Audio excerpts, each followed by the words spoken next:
Well, in the last video, I left off with a couple of questions, both of which boil down to the same thing. And that was, does God know what it means to be alone? Or does or can God feel loneliness? And we talked about perhaps that there is a need in God for relationship, for companionship, for friendship. And so we're looking at that in the context of the story of the Garden of Eden.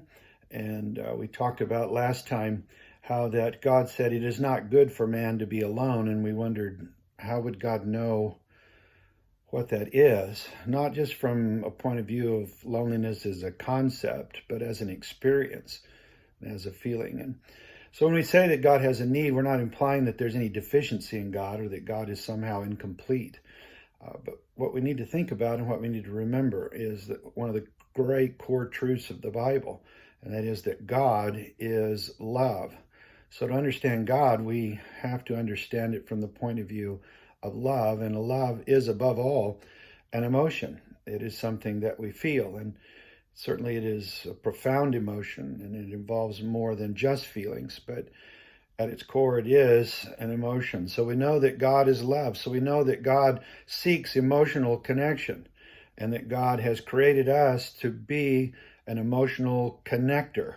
So that in the creation, God created us specifically for a unique relationship with Him, a relationship of love, a relationship of freedom, a relationships of fulfillment, a relationship of fulfillment, and we know that that comes through God, through love. So we're not saying that God is deficient in any way when we say that God needs this relationship. We're just saying that God, as love, is that He is by nature relational, and that these relationships are not the relationship simply of a creator to a robot or a creator to a pre-programmed being, but genuine love that can be reciprocated, can be shared. And so God longs for this unity. He longs for this union. He longs for this close communion and intimacy. And I believe we see that in the garden. I think that, first of all, God breathes the breath of life into human beings. And this is a very intimate metaphor or symbol, breathing life, mouth to mouth, God imparting His life to us in such an intimate way.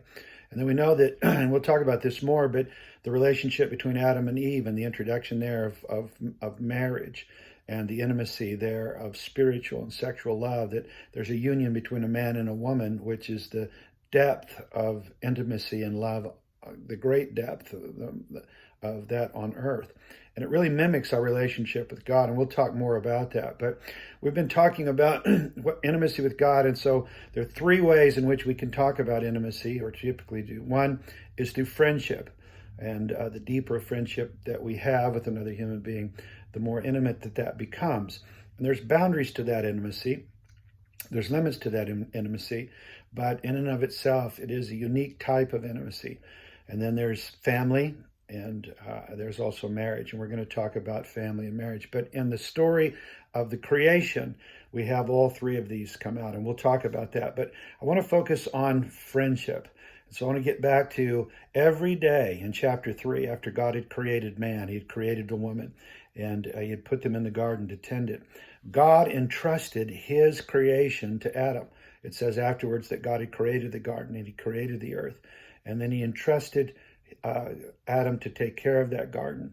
And then He laid down, of course, the ground rules for that. But God entrusted, think about this, He entrusted His creation to our care.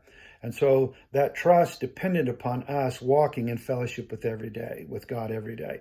And that's what we see in chapter 3. God comes in the cool of the afternoon as a wind that blows through the garden. And His presence comes and He says, Adam, where are you?